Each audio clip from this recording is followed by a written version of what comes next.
Welcome everyone. इस video में हम निफ्टी का एनालिसिस देख लेते हैं कि कल की एक्सपायरी में हम किस तरह से ट्रेड प्लान कर सकते हैं, क्या इंपॉर्टेंट लेवल्स होगी, क्योंकि कल है निफ्टी की वीकली एक्सपायरी।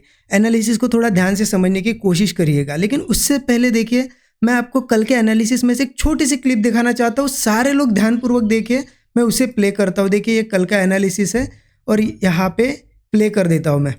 यही कि ओपन होके कंसोलिडेट वगैरह करके ब्रेक करता है तो फिर वो ज़्यादा दूर तक जाएगा, टारगेट हमें मिल पाएगा, है ना। तो 20,880 के नीचे हम पुट प्लान कर सकते हैं, लेकिन कंसोलिडेशन के बाद ही। स्टॉप लॉस वही रहेगा 15-20। ठीक है, आपने यहाँ पे ये क्लिप सुन ली। अब देखिए आज का मार्केट देखिए, एग्जैक्टली यही पैटर्न कल के दिन ड्रॉ किया था। और सबसे पहले मैंने वीडियो में यही चीज़ बताई थी कि अगर मार्केट यहाँ पे यहीं पे अगर ओपन होता है और यहीं पे ओपन होने के बाद कंसोलिडेट करके अगर इसे नीचे ब्रेक करता है तो यहाँ हम पुट ले सकते हैं 15-20 पॉइंट के स्टॉप लॉस के साथ। और ये भी बताया था अगर कंसोलिडेशन के बाद जाएगा तो एक दूर तक जा पाएगा ये, ठीक है। और हूबहू मार्केट ने वही किया। देखिए ये क्लिप इसलिए दिखाने का मोटिव और उद्देश्य मेरा यही है कि यहाँ पे वो क्लिप देखने के बाद जो बिगिनर है उनका एक कॉन्फिडेंस बूस्ट हो कि हाँ सही से अगर एनालिसिस हम करते और मार्केट को सही से समझ पाते हैं तो एक दिन पहले ही, वन डे बिफोर, यहाँ पे हम मार्केट का एग्जैक्ट हूबहू मूव यहाँ पे प्रेडिक्ट कर सकते हैं। जैसा कि हमने कल किया, यहाँ पे अगर ओपन होके एग्जैक्टली वैसा ही मार्केट ने कंसोलिडेट करके नीचे ब्रेक किया, एक बहुत अच्छा टारगेट मिला। मैंने भी यहीं पे ट्रेड प्लान किया पर्सनली, क्योंकि इतना अच्छा कंसोलिडेशन के बाद ब्रेकआउट मिला, यहीं पे ट्रेड प्लान किया। छोटा सा स्टॉप लॉस था और एक बहुत अच्छा 2 कैंडल में सीधा 1:3 के ऊपर का टारगेट मिल गया, ठीक है। अब देखिए क्या होता है, एक चीज़ और समझिए आप। यहाँ पे मार्केट ने कंसोलिडेट वगैरह किया, ब्रेक डाउन दिया। और कंसोलिडेट करने का मतलब क्या होता है ना, यहाँ पे उसने यहाँ पे बहुत टाइम स्पेंड किया, मतलब यहाँ पे उसने तैयारी कर ली अब दूर जाने की। अगर क्या होता ना यहाँ से वो डायरेक्टली इसी कैंडल में कंटिन्यू करता तो मैं यहाँ पे ज़रूर पुट बिल्कुल नहीं लेता, पुट कैंसिल कर देता। और यहाँ पे नीचे जैसे ही कोई सपोर्ट मिलता मैं कॉल ले लेता। जैसा कि यहाँ पे एक सपोर्ट लेवल थी 800 की लेवल थी, उसके आसपास आया मार्केट, यहाँ पे कंसोलिडेट भी किया, ब्रेकआउट किया। अगर डायरेक्टली यहाँ से आता और इस सपोर्ट पे आता तो मैं करता कॉल प्लान, ना कि यहाँ पे पुट। बट मार्केट ने यहाँ पे इतना अच्छा कंसोलिडेशन किया, मतलब इसको बहुत दूर जाना था। तो जब देखिए अगर कहीं पे नीचे सपोर्ट आ रहा है और मार्केट एक अच्छा कंसोलिडेट करके अगर ऊपर से ब्रेक करते हुए आ रहा है तो आपको वो पुट वाला मूव कैच करना चाहिए और वहाँ पे नीचे कॉल नहीं प्लान करना है। क्योंकि सेम आप देखना आज बैंक निफ्टी में मार्केट ने ऐसा कंसोलिडेट नहीं किया, ओपन होते से ही गिरने लगा। तो आप देखना जो हमने यहाँ पे कल के दिन 46,930 का रेजिस्टेंस निकाला था, वहीं से मार्केट ने क्या किया, रिवर्स दिया। क्यों रिवर्स हुआ? यहाँ पे उसने सपोर्ट को रिस्पेक्ट नहीं किया, क्योंकि ऑलरेडी ये कंसोलिडेट करके आ रहा था, ठीक है। और देखिए एक सिंपल सी चीज़ बताता हूँ, मार्केट ने मॉर्निंग में कंसोलिडेशन के बाद जो मूव दिया ना, बहुत अच्छा प्रॉफिट बन गया था। और अगर मेरा मॉर्निंग में फर्स्ट ट्रेड में अच्छा प्रॉफिट हो तो मैं उसके बाद ट्रेड प्लान नहीं करता हूँ, क्योंकि वो प्रॉफिट वापस देने का कोई मतलब नहीं। अगर बड़ा प्रॉफिट 1:3 के ऊपर मॉर्निंग में मिल रहा है फिर क्यों नेक्स्ट ट्रेड लेना, है ना। तो मार्केट में यही अच्छा ट्रेड बना। आई होप यहाँ पे बिगिनर्स जितने भी है ना, कॉन्फिडेंस बूस्ट हुआ होगा कि अगर आप मेहनत करते हो, आप क्या करते हो ना, अगर मेहनत करते हो, सही एनालिसिस करना सीख जाते हो तो आप मार्केट को यहाँ पे एक दिन पहले ही बहुत अच्छे तरीके से इंट्राडे के लिए यहाँ पे आप प्रिडिक्ट कर सकते हो, ठीक है। अब देखिए कल कैसे ट्रेड करना है वो भी बहुत ज़्यादा इंपॉर्टेंट है, क्योंकि कल है एक्सपायरी। तो उसके लिए मैं आपको यहाँ पे 15 मिनट चार्ट पे ले जाता हूँ। और देखिए आपने अब तक लाइक नहीं किया होगा, वीडियो को लाइक कर दीजिए।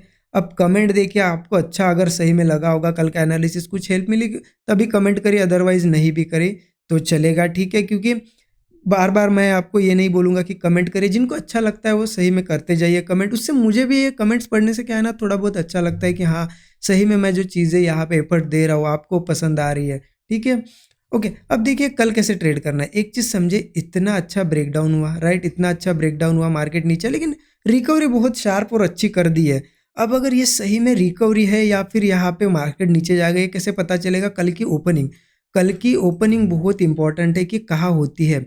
अगर कल गैप अप वगैरह होता है तो ये समझ जाना कि थोड़ा बहुत बुलिशनेस तो कल आएगी, ठीक है। फ्लैट भी होता है तो चलेगा। अब देखिए इनके छोटा मोटा गैप अप वगैरह होता है ना, तो ध्यान रखो, छोटा मोटा गैप अप या फ्लैट भी होता है तो मार्केट थोड़ा बहुत नीचे आएगा तो चलेगा, बहुत ज़्यादा नीचे नहीं आना चाहिए, ठीक है। इन इस लेवल के नीचे नहीं आना चाहिए। देखिए क्योंकि यहाँ से और आप देख सकते हो ना, इसी लेवल के पास से मतलब देखिए रेजिस्टेंस फेस किया, फिर रेजिस्टेंस और ब्रेकआउट दिया, तो इस लेवल के नीचे नहीं आना चाहिए। लेवल भी मैं लिख के देता हूँ आपको, 20,840 के नीचे नीचे नहीं आना चाहिए। इसके ऊपर ऊपर ही कहीं से यहाँ पे गैप अप हो, यहाँ पे थोड़ा बहुत नीचे आएगा तो चलेगा। क्योंकि देखिए कंटिन्यू मूव आया है ना, यहाँ पे कॉल लेना रिस्की है, सीधा नहीं जाएगा ना मार्केट, कहीं से थोड़ा करेक्शन करेगा। तो अच्छा ये होगा गैप अप हो या फ्लैट हो थोड़ा बहुत करेक्ट करे, थोड़ा सा नीचे आए, फिर जो भी सपोर्ट बनाए ना उसको रिस्पेक्ट करना चाहिए, उसके ऊपर ही ट्रेड करना चाहिए, वो ब्रेक नहीं करना चाहिए। और जैसे ये फिर ऊपर के साइड ब्रेकआउट देगा तो फिर हम कॉल साइड का ट्रेड यहाँ पे प्लान कर सकते हैं, ठीक है। और यहाँ पे स्टॉप लॉस कितना होगा, वही 15 से 20 पॉइंट का टारगेट 1:3 के आसपास हम रखेंगे, ठीक है। नीचे के लिए क्या है ना, ये 840 लेवल इंपॉर्टेंट है। अगर किसी केस में मार्केट गैप डाउन हो, ठीक है, इस लेवल पे आए, कंसोलिडेट वगैरह करके नीचे ब्रेक करे तो हम जरूर पुट प्लान कर सकते हैं। या फिर मार्केट मान लेते चलो कर गैप डाउन बहुत बड़ा हो इसके नीचे, तो इंपॉर्टेंट इसके नीचे कंसोलिडेट वगैरह करना चाहिए। कोई नया फ्रेश ब्रेकआउट बनेगा ना नीचे के साइड ब्रेकडाउन, तो ही पुट लेंगे हम, वही 15-20 पॉइंट का स्टॉप लॉस। टारगेट की बात करें तो देखिए यहाँ पे 800 के आसपास है एक सपोर्ट, इसे भी आप ध्यान रखना, 20,800 के पास एक सपोर्ट है। अगर इसको रिस्पेक्ट करता है तो ठीक है, यहाँ छोटा मोटा जो भी मिलेगा बुक करेंगे। इसको ब्रेक करता है तो फिर नीचे थोड़ा दूर आ जाते हैं, क्योंकि फिर कोशिश क्या करेगा ना मार्केट, अब देखिए कोशिश क्या करेगा, इतनी अच्छी रैली दी है, अगर सही में बियरिश है मार्केट, ये सही में रियल मूव है, मतलब सेलर्स सही में यहाँ आए थे, तो मार्केट फिर से नीचे आएगा, ये लो भी ब्रेक करने के लिए ट्राई करेगा, मतलब जो लोग यहाँ पे बाय किए हुए उनको सबको निकालेगा। तो मार्केट 20,800 के बाद 20,720 लेवल तक यहाँ पे जरूर एक डाउन साइड आ सकता है, क्योंकि नीचे फिर सपोर्ट इस लेवल के आसपास ही आता है, ठीक है। तो क्लियर है नीचे के लिए क्या करना है, यहाँ फ्लैट ओपन होता है तो कॉल कब लेना है, क्लियर हो गया होगा आप सभी को, ठीक है। अब इंपॉर्टेंट ये आता है कि गैप अप वगैरह होता है तो क्या करना है। देखिए गैप अप होता है ना, तो इंपॉर्टेंट क्या है, करेक्शन आएगा, फिर से वो हायर हाई स्ट्रक्चर बनाएगा तो कॉल तो जरूर लेंगे। ऊपर रेजिस्टेंस कहाँ पे, क्योंकि मार्केट अब कोशिश क्या करेगा ना, ये जो रेजिस्टेंस लेवल है ना वापस ही इसके पास आने की कोशिश करेगा। ये जो दिख रहा है आपको यहाँ पे इस तरीके का, फिर से यहाँ अगर कहीं से ऊपर आता है तो फिर कोशिश करेगा यहाँ तक आने की, ठीक है। इसलिए ऊपर का रेजिस्टेंस क्या निकल के आता है, पहला रेजिस्टेंस तो निकल के आएगा यही 21,080 का, ठीक है। अगर गैप अप होता है, आपको ऊपर के पहले मैं लेवल मार्क कर देता हूँ इंपॉर्टेंट 21,080। अब किसी केस में चलो बहुत बड़ा गैप अप हो गया और इसके ऊपर ही सस्टेन कर रहा है, बहुत अच्छी बात है। सस्टेन करने तो ब्रेकआउट आएगा तभी हम ट्रेड लेंगे कॉल साइड का। स्टॉप लॉस वही होगा 15-20 पॉइंट का। टारगेट देखिए 1:2 1:3 आप रख सकते हो, क्योंकि ऊपर के रेजिस्टेंस की बात करें तो फिर 21,080 के बाद आएगा 21,160 का एक रेजिस्टेंस लेवल है। इसको भी अगर चलो ब्रेक करता है तो फिर 280 तक का आ जाता है, ठीक है। तो मतलब देखिए 21,080 का एक लेवल है रेजिस्टेंस, 21,160 का है और फिर 21,280 का है। अब किसी केस में बहुत बड़ा गैप हो जाए 160 के ऊपर, तो ध्यान रखो सस्टेन करने दो, फिर कॉल प्लान करो। यहाँ पे कॉल मत प्लान करना, क्योंकि इतने बड़े गैप अप के बाद रेजिस्टेंस के पास से थोड़ा बहुत तो करेक्ट करेगा, ऐसे नहीं जाना चाहिए ना, ठीक है। तो यही था एनालिसिस।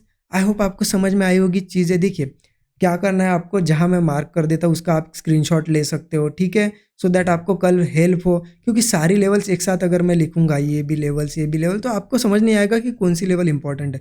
तो जब जब मैं ऊपर के लेवल्स या नीचे के लेवल्स आपको बताता हूँ, आप स्क्रीनशॉट लेके रख सकते हो, लिख के रख सकते हो, मार्क करके रख सकते हो, ठीक है। आई होप ये जो चीज़ें मैं सिखा रहा हूँ बता रहा हूँ आपको समझ में ज़रूर आ रही होगी, मैं ऐसा एक्सपेक्ट करता हूँ। कमेंट में आप ज़रूर बताया करें अगर अच्छी लगती है चीज़ें। नए लोगों पहली बार देख रहे हो, चैनल को सब्सक्राइब करके बेल आइकॉन भी प्रेस कर दीजिए, ठीक है। और देखिए लर्निंग करनी यही सीखना है आपको कि ये एनालिसिस कैसे किया जाता है, एक दिन पहले ही कैसे डॉट टू डॉट लेवल निकाली जाती है, साइकोलॉजी कैसे इंप्रूव करना है, बड़े टारगेट कैसे लेने, उसके लिए आपको पता है 13 आवर्स का हमारा बेसिक टू एडवांस कोर्स है, ठीक है। Complete basic to advance course है, उसे भी आप चेकआउट कर सकते हो। इसी वीडियो के डिस्क्रिप्शन में जाओगे, वहाँ पे आपको लिंक इसकी मिल जाएगी। और कूपन कोड भी चल रहा है उस पर OFF15, ठीक है। ये कूपन कोड यूज कर सकते हो आप, आपको 15% का एक बड़ा डिस्काउंट भी मिलेगा, ठीक है। Thank you so much everyone.